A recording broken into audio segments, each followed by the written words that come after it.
ሰላም ሰላም፣ እንዴት ናችሁ? የተወደዳችሁ የማንቸስተር ዩናይትድ ኢትዮጵያ ቤተሰቦች 30,000 ሰብስክራይበር ልንሞላ እኮ ነው። ዝም ትላላችሁ እንዴ? ሞቅ ሞቅ አድርጉት እንጂ ላይኩ የታለ? በደንብ ላይክ እያደረጋችሁ 30,000 የዩናይትድ ቤተሰቦች ተሰባስባችኋል ማለት ነው። እንግዲህ አሁን ይህን ዜና እየሰራሁላችሁ በጣም ተቃርቧል። 30,000 ሊገባ በዛሬው ዜና እንደሚገባ እርግጠኛ መሆን እችላለሁ። ይህም የእናንተ ውጤት ነው፣ የእናንተ ተሳትፎ ነው። ላይክ ማድረግ፣ ማበረታታት፣ ለጓደኞቻችሁ ሼር ማድረግ። ብዙ ሰዎች ገና ወደፊት ይቀላቀለናል እና ብዙ ደጋፊ ያለው የዩናይትድ ትልቁ የዩቲዩብ ቻናል እንደምታደርጉትም ተስፋ አደርጋለሁ። አድማጮች እንደዛም እያደረጋችሁት ነው። ለማንኛውም እናመሰግናለን ለማለት ነው። ክቡራን አድማጮች ለዛሬ በርከት ያሉ መረጃዎችን ይዤላችኋለሁ፣ ግን የማተኩርባቸው ዋነኛ መረጃዎች ጥቂት ናቸው። ለምሳሌ ማሌዥያ ነው ዩናይትዶች የሚገኙት። በዛ ሆነው የዩናይትድ ደጋፊዎች ተሰብስበው ልምምድ ሲሰሩ ብሩኖ ፈርናንዴዝን ተማጽነዋል። ምንድን ያሉት ማሌዥያ የሚገኙ የዩናይትድ ደጋፊዎች እነግራችኋለሁ። ትላንት አልሂላሎች የመጨረሻ ያሉትን ኮንትራት አቅርበው የሰዓታት ጊዜ ሰጥተውታል። ከወደ ሳውዲ ደግሞ እየወጡ ያሉ ሪፖርቶች አሉ በብሩኖ ቀጣይ ውሳኔ ዙሪያ። ምን አሉ እነኛ ሪፖርቶች? እነግራቸዋለሁ አድማጮቼ። ዩናይትድ በፕሪሚየር ሊጉ ዘንድሮ 15ኛ ሆኖ በመጨረሱ የሚያገኘው ገንዘብ ተገልጿል። እሱንም እነግራቸዋለሁ። ሌላኛው ሄቨን ወደ ዩናይትድ ሊመጣ ስለመቃረቡ ከአንድ የእንግሊዝ ክለብ ተገልጿል። ይሄ ታዳጊ በካሳ ክፍያ ወደ ዩናይትድ ሊመጣ የሚችለው ታዳጊ ማን ነው? የምነግራችሁ ሌላኛው የመረጃ አካል ነው። በዝውውር ዜና ኩኒሃ ሕክምናውን በዩናይትድ ቤት እንዲያደርግ ሙሉ ፍቃድ ተሰጥቶታል። ደሞዙ ምን ያህል እንደሆነ ተገልጿል። ተጫዋቹ አስተያየት ሰጥቷል። አሞሪም ለምን ወደ ዩናይትድ እንዲመጣ እንደፈለጉ ክራይቴሪያቸውን ሁሉ ሳይቀር ዛሬ ስለ ኩኒሃ ማወቅ ያለባችሁ ነገሮችን በሙሉ አሳውቃችኋል አድማጮች። የምቤሞ ዩናይትድ ዝውውር መረጃም ዝም ብሎ ችላ የሚባል አይደለም። ሌሎች አማራጮችም በ10 ቁጥር ቦታ ላይ ብዙ ተጫዋቾች ተይዘዋል። ማናቸው እነግራችኋለሁ አድማጮች። የዴላፕ ጉዳይ ከምን ደረሰም ለሚለው መረጃ ምላሽ የምታገኙ ነው የሚሆነው። በርካታ አዳዲስ ነገሮች አሉ። አብራችሁኝ እስከ መጨረሻው ቆይታችሁ ዜናችንን የምትጨርሱ የምትሰሙ ከሆነ እንደተለመደው ከእናንተ የምንፈልገው ፍቅር ነው፣ ላይክ ነው፣ ሼር ማድረግ ነው። አድማጮች ኮሜንት ማድረግ ነው። እጅግ የምንወዳችሁ የተከበራችሁ አድማጮቻችን ከኛ ጋር እንደሆናችሁ ሁሌም በዚህ ስለምታሳዩን ከልብ እያመሰገንኩ በቀጥታ ወደ መረጃዎች ነው ማልፎ። መልካም ቆይታ።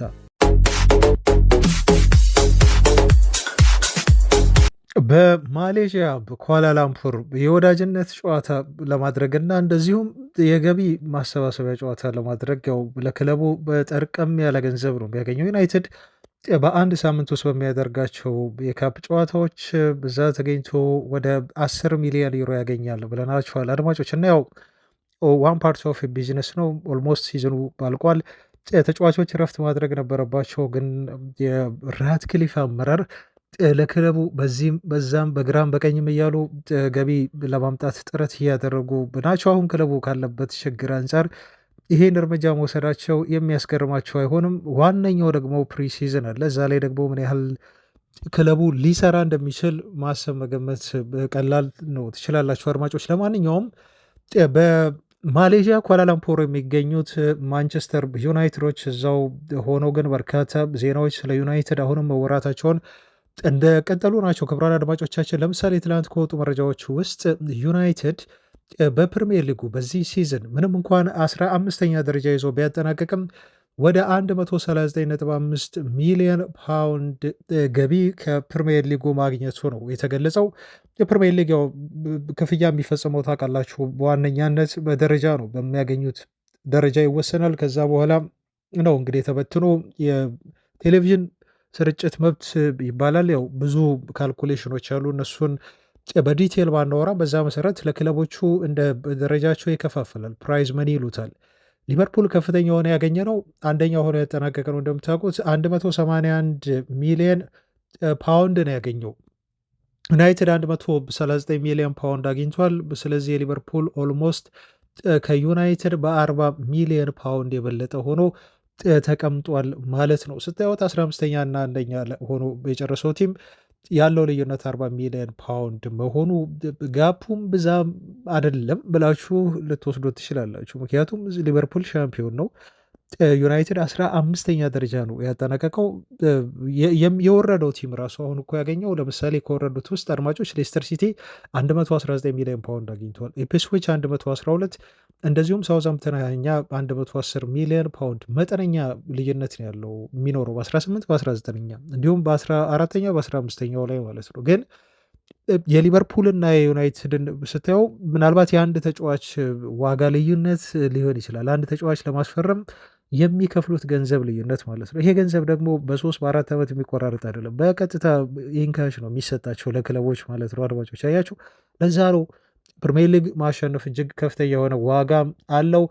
ለቲም ማጠናከር እጅግ በጣም ይጠቅማል ተብሎ የሚነገረው። ሊቨርፑልን ተመልከቱ። የሚያስፈርማቸው ተጫዋቾች እኮ የሚያስገርሙ ናቸው። በጣም ፈጣን፣ ቀልጣፋ፣ አስተማማኝ የሆነ ዝውውር ነው የሚፈጽሙት። እኔ በሊቨርፑል አመራሮች የዝውውር አፈጻጸም ብቃትና እንቅስቃሴ በጣም ነው የምቀኑ። አድማጮች ምናለ ዩናይትድ አመራሮች እንደ ሊቨርፑል ፈጣን ቢሆኑ ላለው። ግን ሊቨርፑል የሚፈጥንበት አንዱ ምክንያት ወጪ የለበትም ክለቡ፣ ኪሳራ የለበትም ክለቡ፣ የገንዘብ አቅሙ ጥሩ ነው፣ የገንዘብ ችግር የለበትም። አሁን ደግሞ ፕሪሚየር ሊጉ ሻምፒዮን በመሆናቸው የሚያገኙት እጅግ ዳጎስ ያለ ገንዘብ አለ። ቀጣይ የአውሮፓ ሻምፒዮንስ ሊግ ተሳታፊ መሆናቸውን ተከትሎ የሚያገኙት ጥሩ የሆነ ገቢ አለ። ስለዚህ እነ ዩናይትድ የሚፈልጓቸውን እነ ፍሪምፖንግ አሁን ደግሞ የሚፈልጉት ተጫዋች አለ ፍሎራን ዊትስ የሚባለው ለዚህ ተጫዋች እስከ 120 ሚሊዮን ዩሮ ለመክፈል ሊቨርፑሎች ፈቃደኛ ሆነዋል ማለት ነው። ፍጥነት፣ ቅልጥፍና፣ አቅም ይሄን ነው ዩናይትድ ቤትን የምናፈቀው። ለማንኛውም የዩናይትድ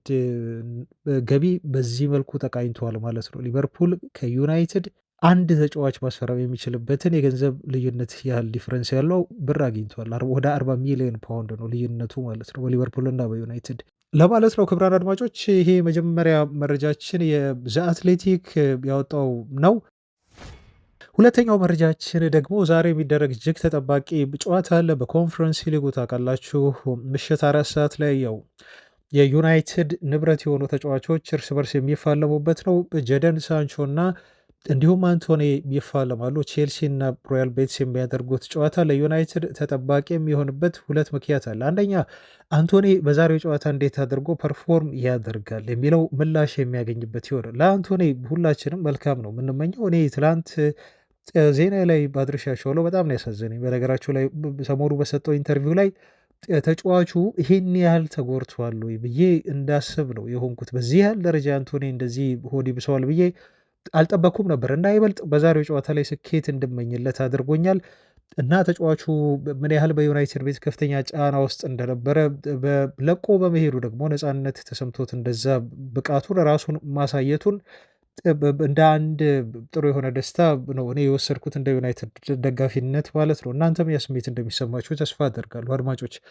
ለማንኛውም ግን አንቶኒ ወደ ሪያል ቤቲስ ሲያመራ በተዋዋሉት ውል መሰረት ዩናይትዶች የሆነ ዋንጫ የሚያገኙ ከሆነ በሚል ያው ይዋዋላሉ። ታውቃላችሁ ይሄ በጣም ብልጣብልጥ የሆነ የኮንትራት ስትራቴጂ ስምምነት ነው ያላቸው ክለቦች። ዩናይትድ አሁን ይሄን በደንብ እየተገበረ ነው ያለው እና እናንተ ሻምፒዮን ከሆናችሁ 365,000 ዩሮ ዩናይትድን ለዩናይትድ ትከፍላላችሁ የሚል ስምምነት ስላለ ይሄን ያህል ገንዘብ ይሰጣሉ ማለት ነው። ቼልሲን የሚያሸንፉና ሻምፒዮን የሚሆኑ ከሆነ ሪያል ቤቲሶች አሁን አንቶኒ በዚህ ሲዝን 25 ጨዋታዎችን አድርጎ 14 የግብ ተሳትፎ ማስመዝገብ ችሏል። ዛሬም በጣም ጥሩ እንቅስቃሴ ያሳያል። ራሱን በደንብ ኤክስፕረስ ያደርጋል ተብሎ ይጠበቃል። በርካታ ፈላጊ ክለቦችን ለዩናይትድ እያመጣ ነው የሚገኘው። በተለይ በዛሬው ጨዋታ ላይ በደንብ ራሱን የሚያሳይ ከሆነ አንቶኒ በክረምቱ የዝውውር መስኮት ላይ ዳጎስ ያለ ገንዘብ ለዩናይትድ ማምጣቱ አይቀርም። በሌላኛው ሳይድ ግን ብዙ ማንጠብቀው ለእኛም ተስፋ ያልሆነ ለራሱም ቢሆን የእግር ኳስ ሕይወቱን እያጨለመ ያለ ተጫዋች አለን። ጀደን ሳንቾ ይባላል። አሁንማ በቼልሲ የክለብ ባለቤቶች ራሱ አይፈልግም ተብሎ ውጣለን አይነት ስሜት ውስጥ እየተገባበት ያለ ተጫዋች ነው። ደጋፊዎቹ የቼልሲ አብዛኞቹ በተለይ ኢትዮጵያ ውስጥ ያሉ እንደማይወዱት በብቃቱ ደስተኛ እንዳልሆነው አውቃለሁ አድማጮች። እና ይሄ ተጫዋች አሁን የመጨረሻ ጨዋታውን ካደረገ በኋላ የቼልሲ የአመቱ የመጨረሻ መዝጊያ ሰሚት አለ። የክለቡ ቦርድ ተሰብስቦ የትኛው ተጫዋች ይቆይ የትኛው ተጫዋች ይሄድልን ብሎ የሚወያይበት ስብሰባ የአመቱ የሲዝኑ መዝጊያ ስብሰባ ማለት ነው እና ቼልሲ ከዛሬው ጨዋታ በኋላ በዛ ስብሰባ ላይ ጀደን ሳንቾን በቋሚ ኮንትራት እናስፈርመው ወይንስ ለዩናይትድ 5 ሚሊዮን ፓውንዱን ቅጣት ከፍለን ወደ ማንቸስተር ዩናይትድ እንመልሰው የሚለው ላይ ከውሳኔ ይደርሳሉ ተብሎ ተገልጿል። መረጃዎች እንደሚጠቁሙት ግን አብዛኛው ውሳኔያቸው ሊሆን የሚችለው ተጫዋቹን ወደ ዩናይትድ መመለስና ቅጣቱን 5 ሚሊዮን ፓውንድ መክፈል ሊሆን እንደሚችል እየተነገረ ነው ያለው።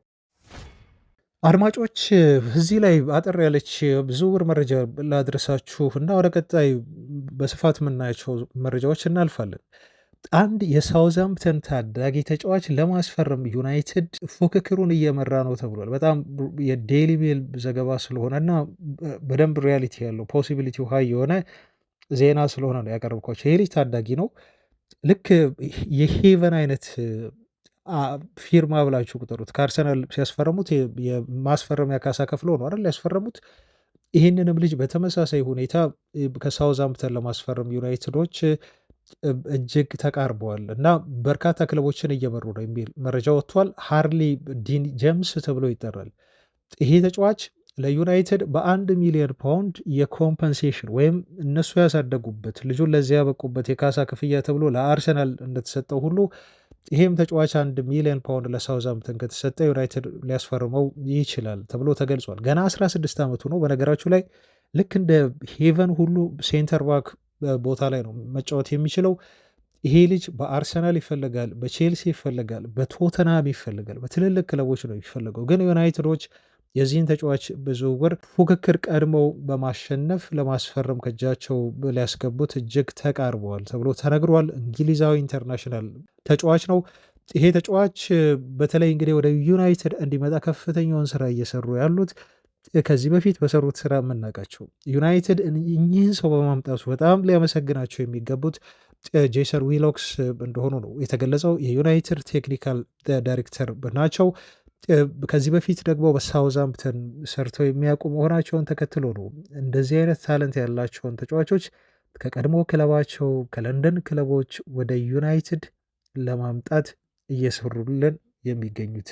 አድማጮች፣ ክቡራን አድማጮቻችን ዜናዎቻችን የሚቀጥሉ ይሆናል። ተሳትፋችሁ አይለይን እላሉ። አድማጮች ቪዲዮን ላይክ ማድረጋችሁን አትርሱ። ቀና ናችሁ፣ በጣም ላይክ አድርጉ ሳንላችሁ እንደምታደርጉ አውቃለሁ። ላስታውሳችሁ በሚለው በጣም ምርጥ ቤተሰቦች ነው ያላችሁን። በዚህ ምርጥነታችሁ ቀጥሉ። ክቡራን አድማጮች እኛንም ያበረታታናል እና ቀጣይ መረጃ ላድርሳችሁ። የኩኒሃን ጉዳይ እናንሳ። ኩኒሃ በነገራችሁ ላይ 26ኛ ዓመቱን ትላንት አክብሯል እና ወደ ዩናይትድ መዘዋወሩ እርግጥ የሆነበትም ቀን ትላንት ነው። ምክንያቱም ክለቦቹ የመጨረሻ ስምምነት ማድረግ ነበረባቸው። ይሄ ስምምነት ምንድን ነው? በስንት ዓመት ኢንስታልመንቱ ይከፈላል የሚለው ላይ ዩናይትዶች ማራዘም ይፈልጋሉ። ያው ታውቃላችሁ ችግር ውስጥ ናቸው። በ5 ዓመት ቢያራዝሙት በ4 ዓመት ቢያደርጉት ደስተኛ ናቸው። ግን ወልቭሶች ትንሽ ቆንጠጥ አድርጓቸውና በአጭር ጊዜ ከፍላችሁ ማጠናቀቅ አለባቸው የሚል አይነት ሀሳብ አነሱላቸው። በዛ መልኩ አሁን ተስማምተው ትላንት የመጨረሻ ለተጫዋቹ ወልቭሶች ፍቃድ ሰጡት ተባለ። ይህ ፍቃድ ማቲያስ ኩኒያ በዩናይትድ ቤት የሕክምና ምርመራውን እንዲያደርግ ፈቀዱለት ነው የተባለው። ስለዚህ ዝውውሩ አልቋል ማለት አሁን በድፍረት እንችላለን ማለት ነው። ምንም በዚህ ተጫዋች ዝውውር ውስጥ የሚመጣ እክል ከዚህ በኋላ ሊኖር አይችልም። የሜዲካል ውጤቱም ጥሩ ይሆናል ብለን ስለምናስብ ስለምንጠብቅ በዩናይትድ ቤት ይሄ ተጫዋች በጣም ትራይቭ ያደርጋል ተብሎ እየተጠበቀ ነው ያለው። ምክንያቱን እነግራቸዋለሁ። ለምንድነው ኩኒያ በዩናይትድ ቤት ልክ እንደ ሌሎች ፈራሚዎች ፍሎፕ የማይሆነው? በዩናይትድ ቤት ሊሳካለት የሚችልበት ምክንያት ምንድን ነው ለሚለው ቀጣዩ መረጃዎች ምላሽ የሚሰጣችሁ ይሆናል። አድማጮች ግን በርካቶችን እያስደሰተ ነው ያለው የዚህ ልጅ ወደ ዩናይትድ መምጣት። የዩናይትድ ተጫዋቾችን ሁሉ ሳይቀርዱ ያስደሰታቸው። ለምሳሌ ዘርኪዚ ወዲያውኑ ሪያክት ያደረገው በፋብሪዞ ሮማኖ ፖስት ላይ ይሄንን ተጫዋች መምጣቱን የሚገልጸው ላይ ላይክ አድርጎታል። ከዛ ውጭ ደግሞ የኩኒያ አባትም እንደዚሁ ካሜሎ ተብለው ይጠራሉ። ወደ ዩናይትድ በማምራቱ እጅግ ደስተኛ መሆናቸውን በላይክ አመላክተዋል። በርካታ የእግር ኳስ ቤተሰቦች ናቸው እንግዲህ በኩኒያ ወደ ዩናይትድ መምጣት ደስታቸውን ሲገልጹ ወይም አስተያየት ሲሰጡ የሰማሉ አድማጮች። እና የዚህ ልጅ ወደ ዩናይትድ መምጣት ትልቅ ኤክሳይትመንት ነው። ግን በዩናይትድ ቤት ደስተኛ አይሚን ደስተኛ መሆናቸው ደጋፊዎቹ፣ ተጫዋቹ፣ ቤተሰቦቹ፣ የዩናይትድ ተጫዋቾች ደስተኛ መሆናቸው ግን በዩናይትድ ቤት ልጁ ስኬታማ እንዲሆን ምርጥ ጊዜን እንዲያሳልፍ ማረጋገጫ ይሆናል ብለን ደግሞ የምንወስደው አይደለም። ግን በኋላ ላይ ይሄ ሊሆን እንደሚችል ይሄን ሊያደርግ እንደሚችል ልጁ ያሉንን ምክንያቶች የሰበሰብኳቸውን ምክንያቶች እኔ አደርሳችኋለሁ አድማጮች። ስለዚህ የኩኒያ ዝውውር በዚህ ሳምንት ያልቃል ማለት ነው። በዚህ ሳምንት ተጫዋቹ የሕክምና ምርመራውን አድርጎ ያጠናቅቃል እና ይፋ ይሆናል ተብሎ የሚጠበቅበት ሁኔታ አለ ማለት ነው። ለየት ያለብኝ ነገር አንድ የተጫዋቹ የደሞዝ ጉዳይ ነው። አንድ ማወቅ የፈለግኩት ነገር ነበር አድማጮች፣ እስካሁን ድረስ አልወጣም፣ እንደዚህ አይነት ነገር መረጃ አልወጣም ነበር። ስለ መስማማቱ ምናምን ነበር የሚወራው እና ትላንት ቴሌግራፍ ጋዜጣ የኩኒያ ደሞዝ አለ 200,000 ፓውንድ ነው በዩናይትድ ቤት ሲል ሪፖርቱ ነው ወጣ። ከዛ በወልቭስ ቤት ደግሞ ስንት ነበር ሲያገኝ የነበረው? 120,000 ፓውንድ ነው ሲያገኝ የነበረው ልጁ። ወደ ዩናይትድ ቤት ሲመጣ የተጨመረለት 80,000 ፓውንድ ነው። አሁን እዚህ ጋር እኔ መስማት የፈለግኩትና ላቀው የጓጓሁት ነገር ኢኒዮሶችን ታውቃላችሁ፣ በጣም ቆምጣጣ እየሆኑ ነው። ይሄ ምንድን ነው ቃሉ? ቆምጣጣ ላይሆን ይችላል። ቆምጣጣማ ለቴስት ነው አይደል? እንደዛ ነው የሚባለው ግን ይሄ ምንድነው በጣም ይሄ ቋጣሪ በሉት በቃ እስቲ በቃ ቀለል ባለው አማርኛ እናንተም በሚገባችሁ እና ይሄ በአራዳ ቋንቋ ቋጣሪ ትላላችሁ። ቋጣሪ ሆነዋል። በዝውውር እንቅስቃሴ ላይ በጣም እየቋጠሩ ነው ያሉት ታውቃላችሁ፣ አይከፍሉም። እና እኔ ማረጋገጥ ፈልጊያለሁ። ምክንያቱም ኩኒያ ትልቅ ተጫዋች ነው፣ ብዙ ክለቦች ፈልገውታል። አሁን ወደ ዩናይትድ ሲመጣ ትዝ ያለኝ ክሊክ የማደርገው ነገር ሁሌ በዩናይትድ ቤት ስለለመድኩት ስንት ነው የሚከፍሉት ለዚህ ልጅ ሳምንታዊ ደሞዝ? 200,000 ፓውንድ ከከፈሉትማ በቃ እውነትም ኢኔዮሶች እየሄዱበት ያለው መንገድ ትክክል ነው። ምክንያቱም አርሰናል ቤት የተቀመጠ የዝውውር አይሚን የደሞዝ ጣሪያ እኮ ወደ 250,000 ፓውንድ አካባቢ ነው። አሁን አላቅም፣ ምናልባት ለሳካ 300,000 ክፈሉት እሱን አላቅም። እኔ እናንተ ትረዱኝ ይሆናል በአርሰናል ቤት ከፍተኛ ተከፋይ ማን እንደሆነ። ግን አርሰናል ትልቁ የዝውውር ፖሊሲው ደሞዝ ሲሰጥ 250 ነው በጣም ትልቁ ተብሎ የሚጠቀሰው። ከዛ ቢወጣል ሊኖር ይችላል እንዳልኳችሁ። ይህን በጣም እኔ የምፈልገውና የምጠብቀው ነገር ነበር እና በጣም የደገፍኩትና ከዝውውሩ ወሬ በላይ ደስ ያለኝ ፓርቲ ይሄ ነው። የኩኒያን ደሞዝ በቃ 200,000 ላይ አጥር ሰርተዋል፣ በቃ ገድበዋል። እንደ ሌላ ጊዜ ዩናይትድ 280 ጀደን ሳንቾን ሲያመጣ እኮ 350,000 ነው እኮ እሱን ሊከፍለው የተስማማው እኮ። በጣም የሚያስቅ እኮ አመራር ነበር ድሮ። እኔ ሙስና ይኖር ሆነ ከጀርባ ወይ አመራሮቹ አብረው ከሳንቾ ከስር ደሞዙን ሲወስድ ይቀበሉት ይሆን አላቅም። በዩናይትድ ቤት እየተሰራ ያለው አመራር እናንተ ቁጭ ብላችሁ የምታዘቡት ይህ እውቀት ያለው ሰው አይመስልም። ደሞዝ የሚሰጣቸው የሚደራደራቸው ማለት ነው። ኩኒያ ላይ ግን 200 በቃ ተበጀ። ምክንያቱም አሁን 200 ላይ ሴት ካደረጋችሁ የኩኒያን ደሞዝ ልጁ ተጨማሪ ደሞዝ ቢፈልግ ከዚህ በኋላ ማለት ነው ተጨማሪ ደሞዝ ቢፈልግ እና ብር መጨመር ቢፈልግ በራሱ በልጁ ህይወት ላይ በቃ ከዚህ በላይ መሆን አለብኝ ብሎ ማሰብ የሚፈልግ ከሆነ በጣም ይጥራል። አያችሁ፣ ከፍተኛውን ለማግኘት ነው የሚጥረው። 300,000 ፓውንድ በዩናይትድ ቤት ለመጠየቅ ነው የሚጥረው ልጁ። ምክንያቱም በቃ ይሄ ሰጣችሁት፣ በቃ በቂ የሆነ ደግሞ ሰጣችሁታል። አሁን 350 ከከፈላችሁት ግን ለምን ብሎ ነው ኩኒያ የሚለፈው እንዴ? ምነካችሁ አድማጮች? ለምን ብሎ ኩኒያ ይጥራል? ለባለንዶር ለማሸነፍ ብሎ ነው በዩናይትድ ቤት ደም ሊሰጥ የሚችለው? ሳንቾ እኮ 350,000 ፓውንድ በሳምንት ሲከፈሉ ነው በቃ የበቃው። ምክንያቱም እግር ኳስን የሚጫወተው እሱ ልክ እንደ ገቢ ማግኛ ነው። ገቢ ማግኛ መተዳደሪያ አድርጎ ነው በቃ ለገንዘቧ ሲል እየተጫወተ የሚገኘው ግን እንጂ ፎር ደ ፓሽን ኦፍ ፉትቦል አደለም። እኔ አደለም እርግጠኛ ሆኜ አሁን ባልናገርም ለምንድን ነው ጀደን ሳንቾ እግር ኳስ የሚጫወተው ብላችሁ ብጠይቁኝ ሳንቾ ጥሩ ተከፋይ ስለሆነ ብቻ ነው፣ ገንዘብ ስለሚያገኝ ብቻ ነው እንጂ በጣም አትሌቲክ ሆኖ ይሄ ፕሮፌሽናል ሆኖ ልክ እንደ ክርስቲያኖ ሮናልዶ ስራዬ ብሎ ቀን በቀን ጂም እየገባ ራሱን ለማሻሻል በደንብ ጎል ሴት አድርጎ የሚሰራ አይነት ተጫዋች አይደለም። ኦፍኮርስ አብዛኛው ተጫዋች እንዲህ ሊሆን ይችላል። አንዳንዱ በቃ ስራዬ ነው ብሎ አምርሮ ልጆቹን ለማሳደግ ጠንክሮ ጥርሱን ነክሶ ሜዳ ላይ የሚጫወት ተጫዋች አለ። አንዳንዶቹ ደግሞ በቃ ዝም ብለው ይሄ ለሃይ ስኩል ቡድን የሚጫወቱ ሁሉ ነው የሚመስላችሁ።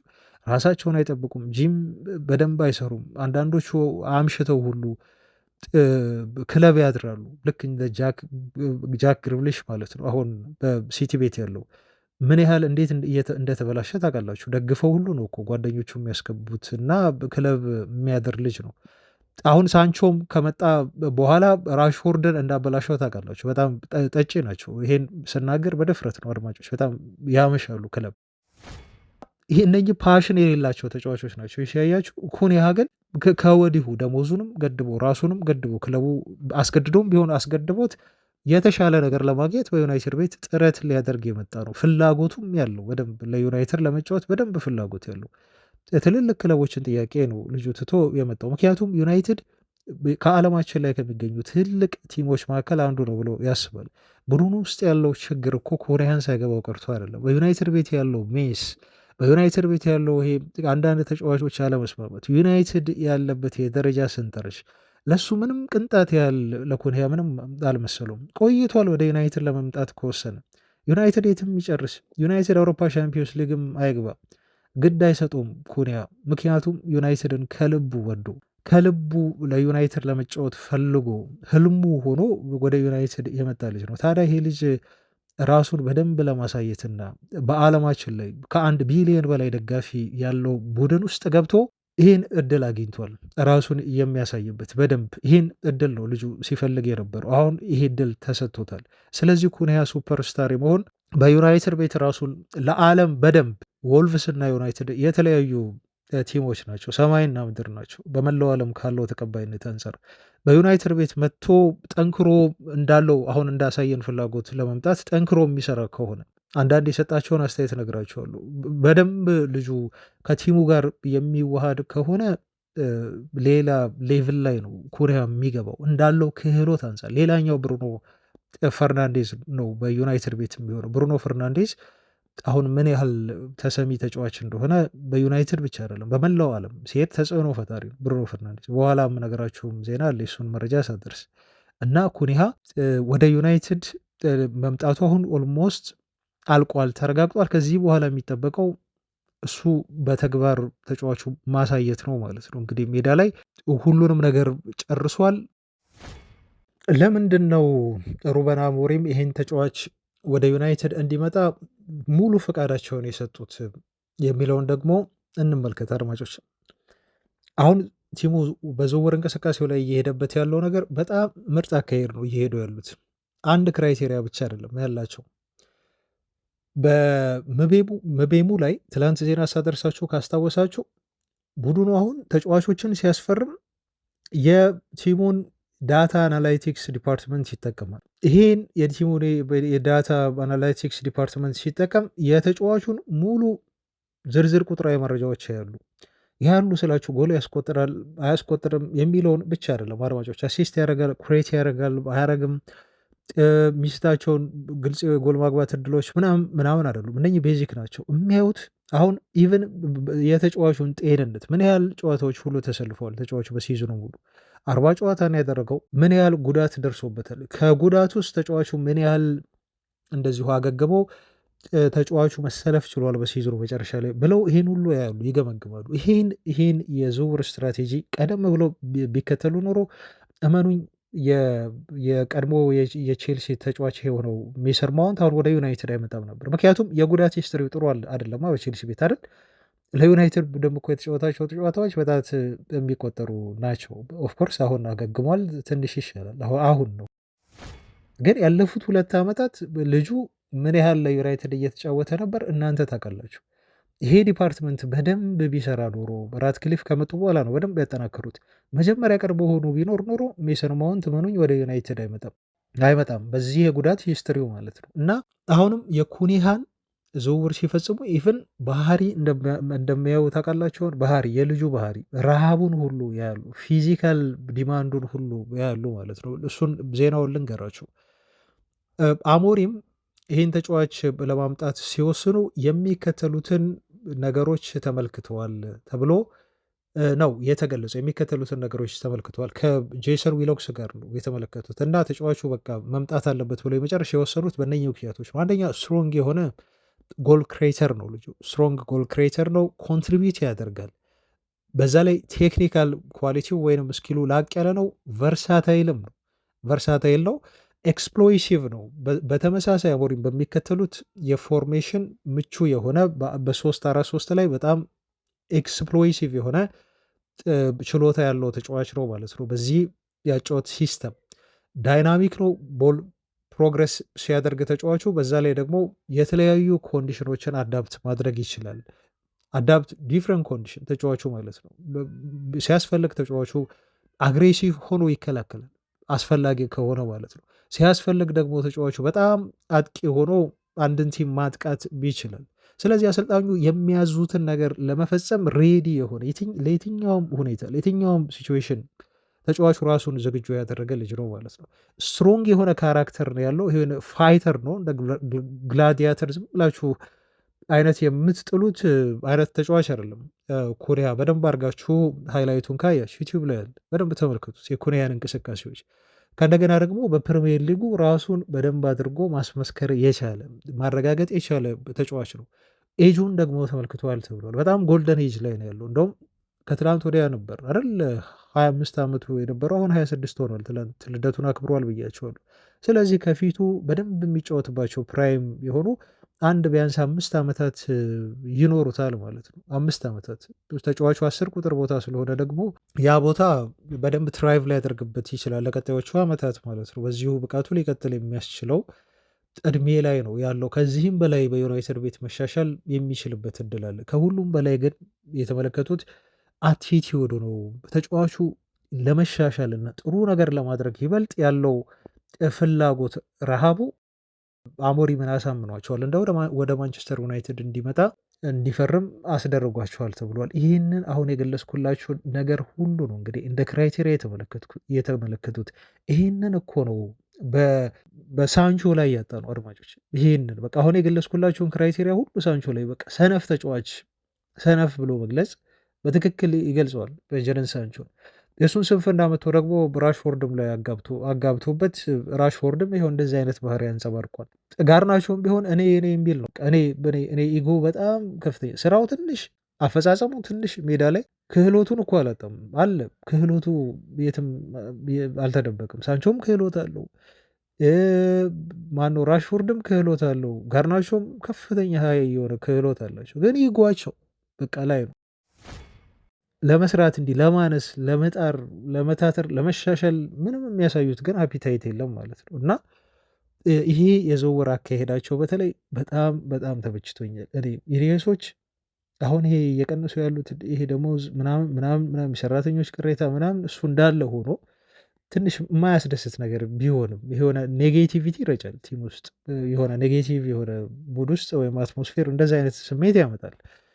ግን ደግሞ ልክ እንደ ቡድን ዩናይትድ በደንብ አሁን እየተንቀሳቀሰ ነው። ይህ የሆነ ቅርጽ ያለው ቡድን ይመስላል። ተዉት የሜዳ ላይ ውጤቱን እና ቡድኑ የጨረሰበትን የደረጃ ሰንጠረዥ ምናምን ተዉት። እመኑኝ አድማጮች፣ ከጥቂት ዓመት በኋላ ከ2-3 ዓመት በኋላ ዩናይትድ በደንብ ቅርጽ ያለው በደንብ ፕላን ያለው በደንብ ለነገሮች ገደባ አውጥቶ ይሄ ዝም ብሎ በዘፈቀደ የሚመራ ቲም ሳይሆን በደንብ ኦርጋናይዝድ የሆነ በደንብ ስትራክቸርድ የሆነ እያንዳንዱ የሚወስዳቸው የሚሄዳቸው እርምጃዎች ገደብ ያላቸው ይሆናሉ። ይሄ የትኛውም ተጫዋች መጥቶ የሚፈነጭበት 350 ሺህ ፓውንድ በሳምንት እያገኘ የሚፈነጭበት ቲም ዩናይትድ አይሆንም። የትኛውም ተጫዋች መጥቶ ኢንስታግራም ላይ ቤንች ስለሆንኩ ብቻ በቃ አሰልጣኙ ስላላሰለፈኝ ብሎ እዛ ሄዶ የእንትን ኢሞጂ አይነት የሚፖስትበት ቲም አይሆንም ዩናይትድ።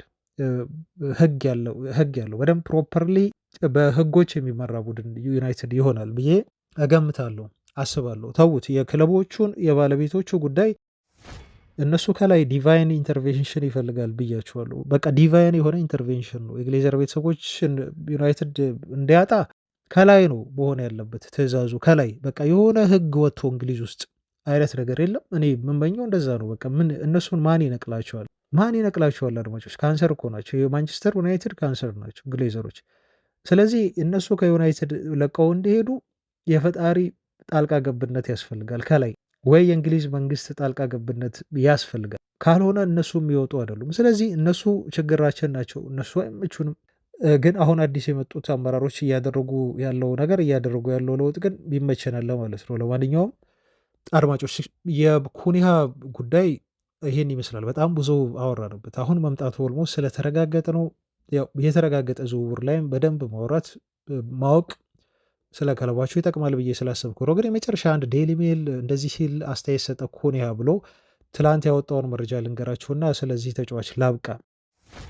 ዴይሊ ሜል ዴይሊ ሜል አይደለም ቃለ መጠይቁ ነው የሰጠው። እሱ የሰጠው ለፖርቹጋል ሚዲያዎች ነው። ግን ዴይሊ ሜል እንደዚህ አድርጎ አቀረበው። ከአሞሪም ጋር ምናልባት ዓለምን በአንድ ላይ እንቆጣጠራለን ብለህ ታስባለህ ብለው ሲጠይቁት መልካም በእግዚአብሔር ፈቃድ ሲል ምላሽ ሰጠ። ሁል ጊዜም ቢሆን ምርጡን ለማድረግ እና እርስ በርስ ለመረዳዳት ጥረት እናደርጋለን ብሏል ኩኒያ ከአሞሪም ጋር። ከእንደገና ተጫዋቹ የተጠየቀው አውርታችኋል ወይ ከአሞሪም ጋር ተብሎ ሲጠየቅ ከእሱ ጋር ማውራት በጣም ቀላል ነው ከአሞሪም ጋር ብሏል። ሁለቱም ፖርቹጊስ ነው የሚያወሩት፣ እሱን ብያቸዋለሁ ከዚህ በፊት ኮኔክሽን አላቸው። በጣም ትልቅ አሰልጣኝ ነው ብሏል። የምመኝለት ለሱ ምርጡን ነገር ብቻ ነው ሲል ነው የተናገረው።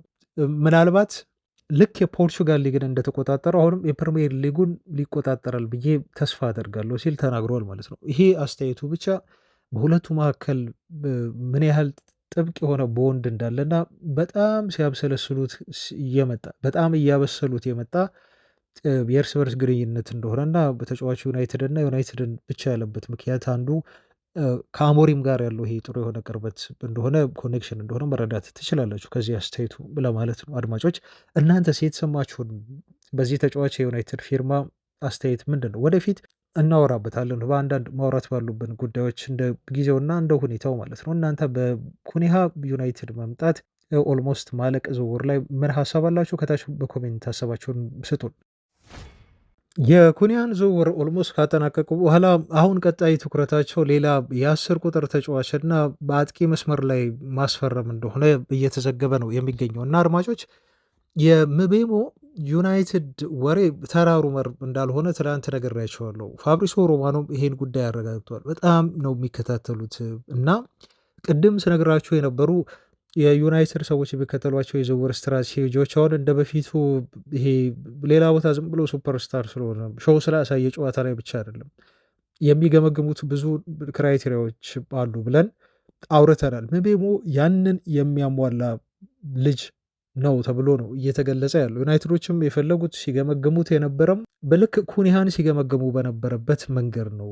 የጎል ኮንትሪቢዩሽን ከእንደገና የሚያገባቸው ጎሎች፣ ትጋቱ፣ ጥንካሬው ተጫዋቹ የፕሪሚየር ሊግ ልምድ ያለው ፕሪሚየር ሊግ ፕሮቨን መሆኑ በየሲዝኑ በተለይ ባለፉት 2 ሲዝኖች ላይ ተጫዋቹ በደንብ መሻሻሉ እና ሜዳ ላይ ደግሞ በተግባር ማሳየቱ መሻሻሉን ተጫዋቹ ዩናይትዶች እንዲሳቡበት እና ሊያስፈርሙት ጥረት የሚያደርጉበት ተጫዋች እንዲሆን አድርጎታል ተብሏል። 10 ቁጥር ቦታ ላይ አሁን እሱን እንደሚፈልጉ በዋነኛነት ተረጋግጧል። መሸጫ ዋጋው 50 ሚሊዮን ፓውንድ ነው እየተባለ ያለው በብሬንትፎርድ።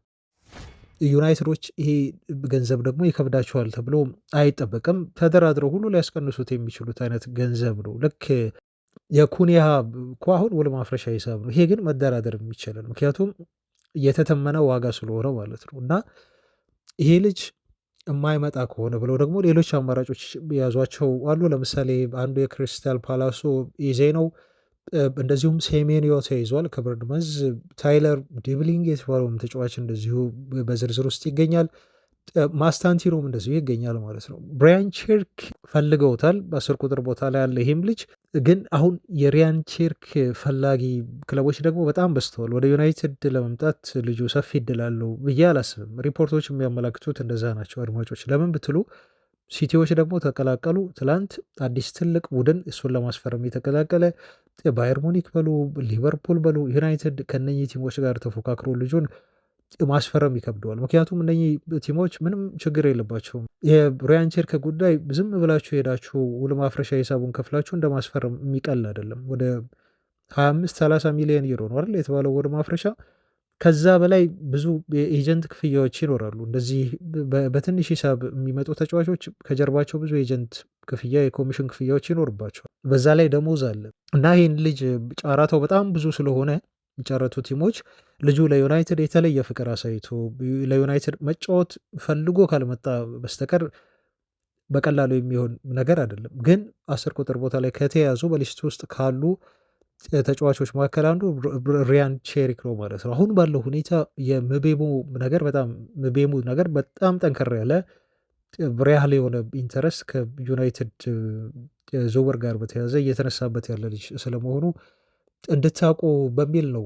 አድማጮች በምናምናቸው የዜና ምንጮችን በደንብ እየተረጋገጠ ስለሆነ ማለት ነው። አስባችሁታል? አሁን ቀጣይ ሲዝን ዩናይትድ በኩኒያ 15 ጎል በፕሪሚየር ሊጉ ያለው 6 አሲስት ያለው ተጫዋች ነው።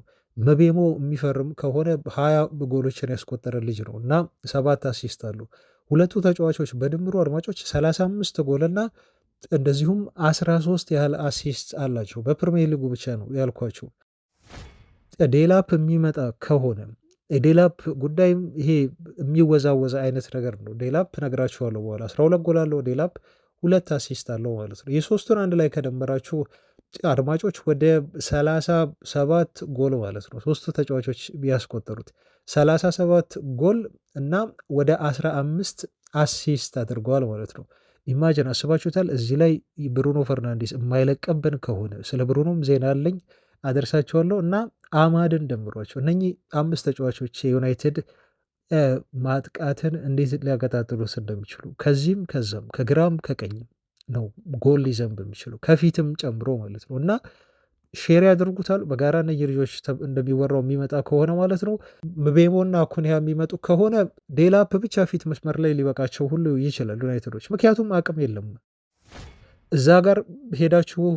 የኬሬዝ አሁን ኦልሞስት የኬሬዝ ዩናይትድ ዝውውር የሚሆን አይነት ነገር አይደለም ተብሏል። አጠቃላይ የልጁ የዝውውር ፓኬጅ ከምታስቡት በላይ ነው፣ በጣም ውድ ነው ተብሏል። እና ተጫዋቹም የአውሮፓ ሻምፒዮንስ ሊግ ፍላጎት ሳይኖረው አይቀርም። አሞሪም አሳምነው እንዲመጣ ሊያደርጉት ቢችሉ ይሆናል። ግን አሁን ባለው ሁኔታ ኦልሞስት የዚህ ተጫዋች ዩናይትድ ዝውውር ኦፍ ነው። የኦስሜሄን ዩናይትድ ዝውውርም ተመሳሳይ በጣም ኤክስፔንሲቭ ነው ለዩናይትድ።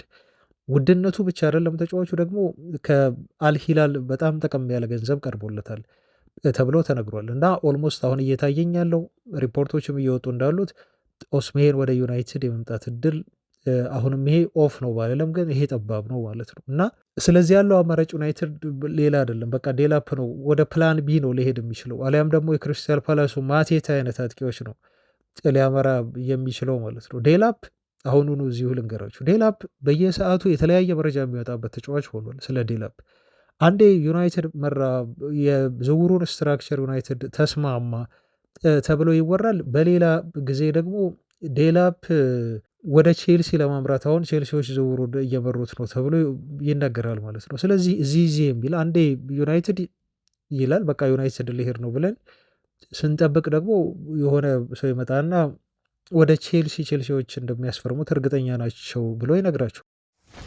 ኦፍኮርስ ዩናይትድ እኮ የውል ማፍረሻውን ይስማማል፣ ችግር የለውም። ለዛ ነው ውል ማፍረሻውን እንደሚከፍል እኮ ዩናይትድ ለኢፕስዊች አሳውቋል።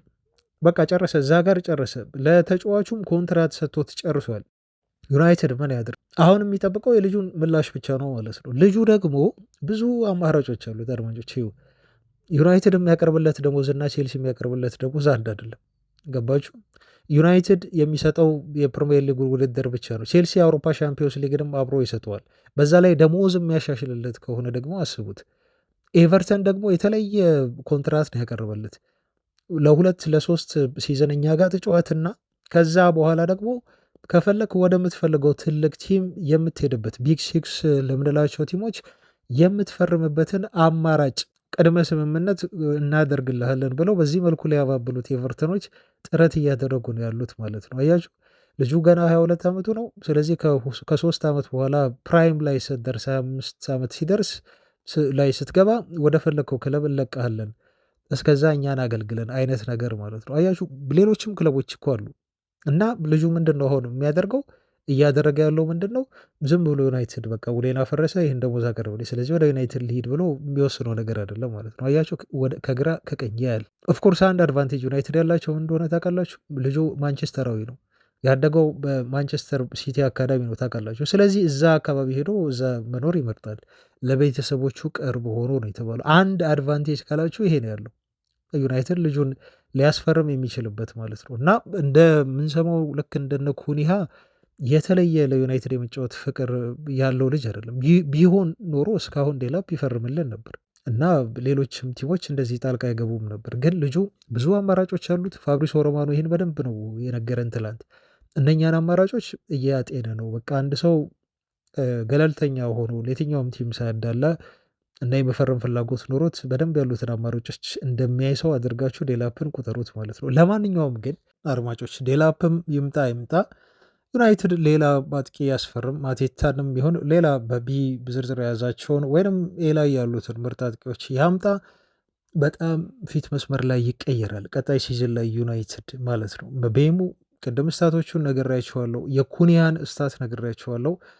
ብሩኖ ፈርናንዴዝ እንዳይለቅብን ጸሎት ማድረግ ነው። እሱ ካልወጣ እና አማድ በክለቡ ይቆያል እርግጥ ነው እሱ እነኚህ 5 የአጥቂ መስመር ተጫዋቾች ማለት ነው ኩኒያን ጨምሮ ሌሎች የሚያስፈርሟቸው 2 ተጫዋቾችን ሲደማምሩ ምን ያህል ዩናይትድ አስፈሪ ሊሆን እንደሚችል እና የፊት መስመር የጎል ማግባት ችግሩን የሚቀርፍ ቡድን እንደሆነ ይሄን በእርግጠኝነት መናገር ትችላላችሁ።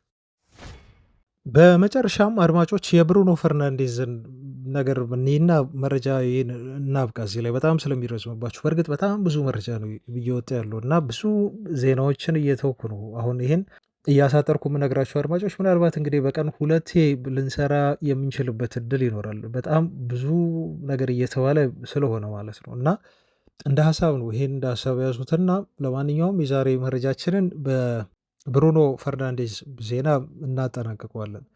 ብሩኖ ፈርናንዴዝ አሁን የ72 ሰዓታት ጊዜ ተሰጥቶታል ተብሎ ትላንት ሲነገር ሰምታችኋል አድማጮች። አልሂላሎች የመጨረሻ ያሉትን የተሻሻለ ኮንትራታውን ለብሩኖ ፈርናንዴዝ ትላንት ሴንድ አድርገዋል ልከዋል እና ብሩኖ ፈርናንዴዝ ምን አይነት ምላሽ ይሰጣቸዋል የሚለው እየተጠበቀ ነው ያለው። ትላንት የሚታመኑ ለአልሂላል ቅርብ የሆኑ የዜና ምንጮች ይኸው ስክሪንሾትን እዚህ ላይ አድርጌላቸዋለሁ አድማጮች።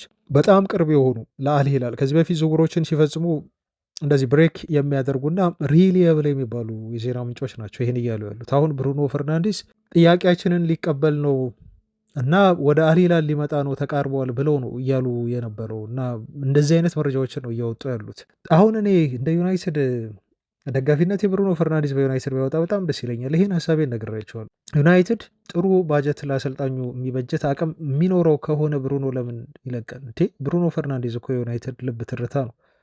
ሁሉም ነገር እኮ የሚመጣው ከሱ ነው፣ ዩናይትድ ሲያጠቃ በተለይ ማለት ነው። እና እንዲሄድ ብሩኖ እንዲለቅ አንፈልግም፣ ግን ተጫዋቹ ደግሞ ይህን ያህል በጣም ከፍተኛ የሆነ ኮንትራት ደግሞ እስከቀረበለት እና የሆነ ፍላጎት ነገር ካሳየ ደግሞ ዩናይትድ የቀረበለት 100 ሚሊዮን ፓውንድ ተቀብሎ ደግሞ በደንብ ቲሙን ሊያሻሽል የሚችልበት ስለሆነ መልቀቁ ደግሞ ብዙ የሚያስከፋ አይደለም። ምክንያቱም በፍሪ ኤጀንትነት አይደለም ብሩኖን የምናጠው፣ ከፍተኛ የሆነ ገንዘብ ዩናይትድ ከሽያጩ ያገኛል። ተጫዋቹ ደግሞ በህይወት ዘመኑ አትፍቶ የማይጨርሰው ገንዘብ ያገኛል። በ3 ዓመት ኮንትራት አትፍቶ የማይጨርሰው ገንዘብ ወደ 200 ሚሊዮን ፓውንድ ነው ኮንትራቱ የተባለው አይደል? ስለዚህ አንደርስታንደብል ነው።